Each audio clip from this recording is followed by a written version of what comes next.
Então bora para mais uma aula super detalhada. Vou fazer aqui no Flipchart mesmo, né? Onde vou passar uma das coisas mais importantes que você deve levar em consideração antes mesmo de jogar, que é o seguinte: você já parou para pensar qual a melhor mesa para se sentar para jogar? Quero até anotar aqui para você anotar aí. Qual a melhor mesa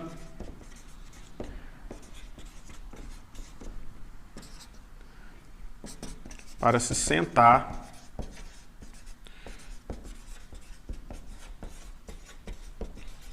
para jogar? Então, o que acontece? Vou deixar essa pergunta mais clara ainda. Vamos supor que você jogue na Liga Suprema, limites de 20 e 40 centavos, por exemplo, um dos limites que mais tem mesas. Vamos supor lá que você jogue 3 mesas simultâneas e lá tem 15 mesas desse limite aberto para você jogar, beleza? Vamos supor que você jogue 3 mesas simultâneas, lá tem 15 mesas desse limite abertas para você jogar, beleza? Deu para entender? Agora me responde uma coisa: como você seleciona qual dessas 15 mesas são as 3 melhores para se jogar? Então esse é um erro grave que 99% dos jogadores cometem. Não sabem selecionar as mesas, apenas sentam nas 3 que tem vaga, não tem note nenhum de jogador que estão nessas mesas, só querem sentar e se divertir. Muitas vezes está sentando numa mesa com 5 caras sharks, né, profissionais, ou um time fazendo collusion, que é muito normal, vemos hoje em dia. E você fica sendo uma ovelhinha toda gordinha, sendo servida para lobos famintos que vão devorar suas fichas. Beleza? Então é muito importante você saber definir qual a melhor mesa para se sentar. Eu mesmo, como jogo, até onde estou gravando esse vídeo, eu jogo 11 telas, eu paro em média 1 hora só selecionando mesas em todos os clubes que jogo de várias ligas. Então passe o tempo que for, selecione as melhores mesas para você ser o Shark e dominar as mesas, e não ser o jantar da mesa. Beleza? Mas George, como vou saber diferenciar qual mesa é boa e qual que não é? Vamos lá. Primeiro, eu quero falar uma coisa muito importante, que é sobre o quê? Vou até anotar aqui. Marcação de jogadores. Nessa questão de marcação de jogadores, tem 5 estilos de jogadores que temos que definir e marcar ele nas mesas. Não sei se você sabe, lá quando você clica na foto do jogador, lá no perfil do jogador quando ele está na mesa, você consegue ver alguns dados dele, mesmo que você não tenha o VIP. Então, para essa questão, eu aconselho que você não use o VIP. Você ficar fera nessas marcações sem usar o VIP. Uma questão muito importante que vocês vão conseguir ver logo de cara é o VPIP de cada um desses jogadores. Então, com base nesse VPIP, eu vou passar a questão das marcações e como você saber separar quais são os jogadores bons, que você tem que evitar jogar contra eles, e quais são os melhores jogadores, os piores jogadores, né, que você vai focar mais seus esforços para jogar contra eles. Eu vou passar para vocês como eu faço, como eu marco. Então, faça essa questão de marcação de jogadores virar mania. Para mim, já virou mania. Então, o que acontece? Muitas vezes, eu estou lá jogando e é a minha vez de dar uma ação, né? A minha vez de pagar, correr ou apostar, e senta um jogador na mesa. Então, a minha questão de marcação de jogadores está tão forte que eu vou lá e marco o jogador primeiro, antes mesmo de tomar ação. Então eu vou explicar aqui para vocês como eu marco cada um dos tipos de jogadores.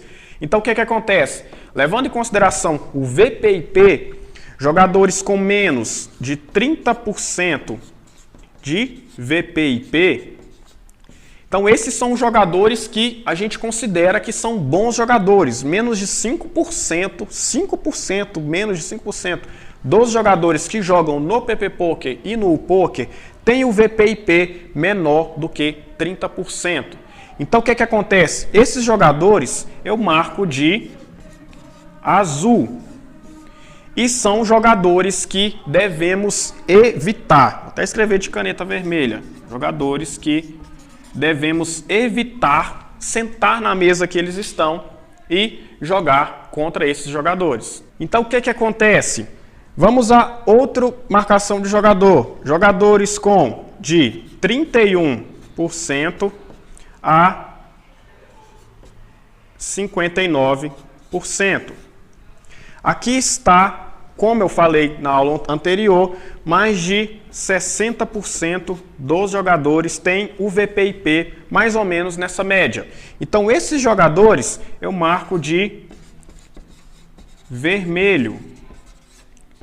São jogadores mais ou menos que a gente pode evitar um pouquinho e pode jogar um pouco contra eles. Então são jogadores aqui, ó, mais ou menos. Entendem um pouquinho de range de mãos, mas na grande maioria das vezes são jogadores ruins.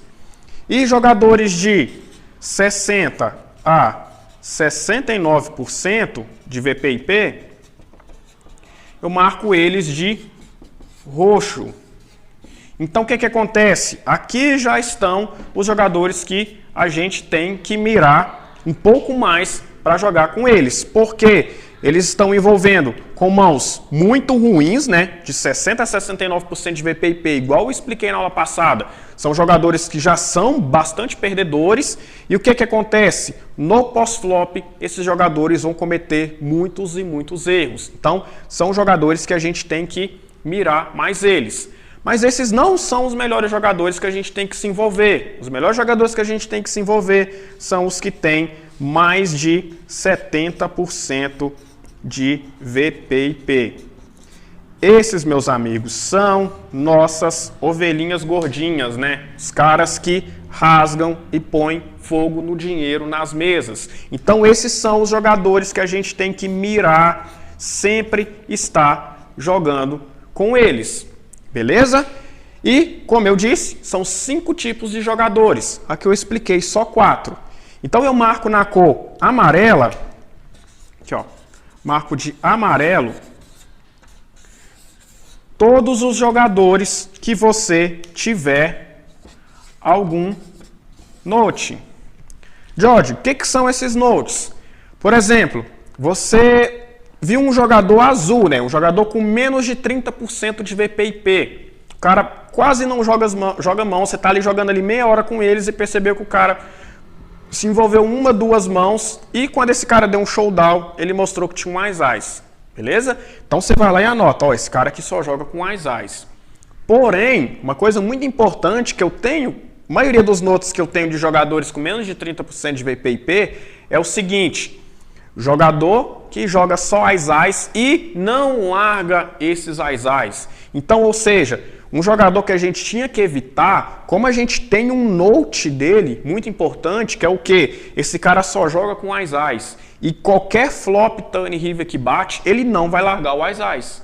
Então você vai lá e marca de amarelo e escreve naquela caixinha do lado de onde que você marca a cor, escreve lá, o cara só joga Ás, não larga Ás.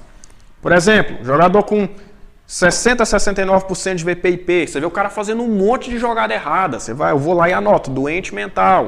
O cara aqui de 70%, o cara só joga pote pré-flop, pote no flop, todas as mãos. Então, quanto mais note você tiver dos jogadores, melhores vão ser as decisões que você vai tomar contra esses jogadores no pós-flop.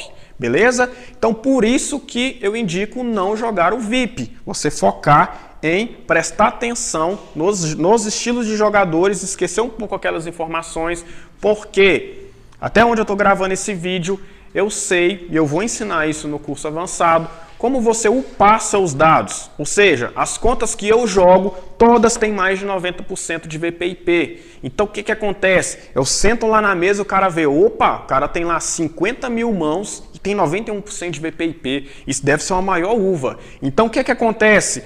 Alguns poucos jogadores que fazem essa marcação, que vão lá e conferem o VPIP para saber mais ou menos contra qual estilo de jogador que está jogando, o cara vai achar, opa, sentou uma uva ali, ó, vamos mirar nele.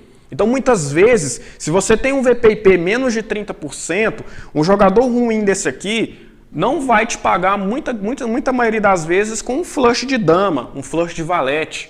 Mas se esse cara ou esse cara aqui tem um flush de dama e um flush de valete e tá jogando contra um cara com VPIP de 91%, aí, meu amigo, com toda certeza esse cara vai te pagar. Então, quando você joga com um range de menos de 10%, você tem ali um range ajustado, joga ali só as melhores mãos e tem um VPIP de 91%, escondendo qual que é os seus reais dados de jogador, cara, você vai ganhar muito dinheiro jogando Omaha 5 cartas, porque você vai conseguir enganar até mesmo os jogadores bons que fazem esse tipo de marcação, que já assistiram essa aula minha, coloca isso no jogo e você vai conseguir enganar até mesmo essas pessoas, porque eu jogo com contas de mais de 85%, tem uma conta de 85%, uma de 91%, uma de 78%, e eu sento nas mesas dos caras acham que é uma ovinha, um jogador ruim que está jogando e vão pagar com jogos que eles não eram acostumados a pagar, beleza? Então o fator mais importante é você, todas as mesas que você sentar, todo jogador que sentar na mesa, a primeira coisa que você faz é ir lá, ver o VPIP dele, marcar com base nessas cores que eu falei aqui, você pode usar cores diferentes, essas são as cores que eu uso, vai lá, marca e sempre que você vê o cara fazendo uma determinada jogada, você viu o cara ali fazendo 3, 4 vezes essa mesma jogada, vai lá e anota, opa, esse cara joga dessa maneira, dessa maneira, dessa maneira. Ah, esse cara sempre aposta ou paga com 2 pares. Esse cara atola o win pré-flop, o win pós-flop com 2 pares, com flush draw, com 3 pontas, por exemplo. O cara não larga as eyes. Então, quanto mais informações você tiver, melhor vai ser. E outra coisa muito importante, quando você fizer um note, anote também a data. Porque muitas vezes você faz um note de um jogador VPIP lá de 25%, por exemplo, atolando, dando pote toda hora, atolando com 2 pares. Muitas vezes esse cara, nesse dia específico, estava tiltado. E você acha que ele é um jogador ruim e pega ele num outro dia que ele está bem, que ele acabou de começar uma sessão, que ele está ali no seu A-game, você se engana pelo note que ele fez de uma sessão que ele estava tiltado. Então é importante também, nas anotações do note, você também anotar a data. Beleza? Agora vamos ao segundo tópico, que é o quê? Qual a melhor mesa para se sentar para jogar? Então agora que você entende todas essas marcações, o que você vai fazer? Você vai evitar, então anote aí, você vai evitar mesas que tenham 2 ou mais jogadores com VPIP menos de 30%. Então, se já tem 2 caras com VPIP de 30%, você entrou ali na mesa para analisar, opa, essa mesa aqui não. Vamos jogar contra esses 2 caras com VPIP menos de 30%, os que eu marquei de azul. Beleza? Você vai lá, se não tiver marcado, marca todos e analisa. Tem 2 jogadores com VPIP menos de 30%, pesquisa outra mesa. Beleza? Então, você vai evitar mesas que tem 2 ou mais jogadores com VPIP menos de 30% e focar nas mesas que tem 2 ou mais jogadores com mais de 70% de VPIP e que os outros de preferência estejam aqui no roxo. Então você vai evitar mesas com 2 ou mais jogadores com VPIP menos azul, né, os jogadores azul, e focar nas mesas que tem 2 ou 3 jogadores com mais de 70% de VPIP. Por que, George, focar em jogar contra esses caras? A resposta é óbvia. Se os caras estão envolvendo mais de 70% das mãos, ele tem mais de 70% de VPIP, é uma uva que está ali rasgando e pondo fogo no dinheiro. Como eu expliquei, o cara que tem 60%, ele já rasga o dinheiro. Agora imagina que o cara que tem mais de 70%. Então o cara está em quase todas as mãos. Eu até costumo brincar, né? Que ele é fiscal do flop, né? Então todos os flops que tá lá, o cara tem que ver. Ele só folda quando ele vai no banheiro ou quando a internet dele cai. A gente vê muitos jogadores com VPIP alto assim. Então, foque em mesas com 2 ou mais jogadores com VPIP mais de 70% e evite mesas com 2 ou mais jogadores com VPIP abaixo dos 30%. Então é isso, anote aí, coloque no seu jogo e bora pro pano.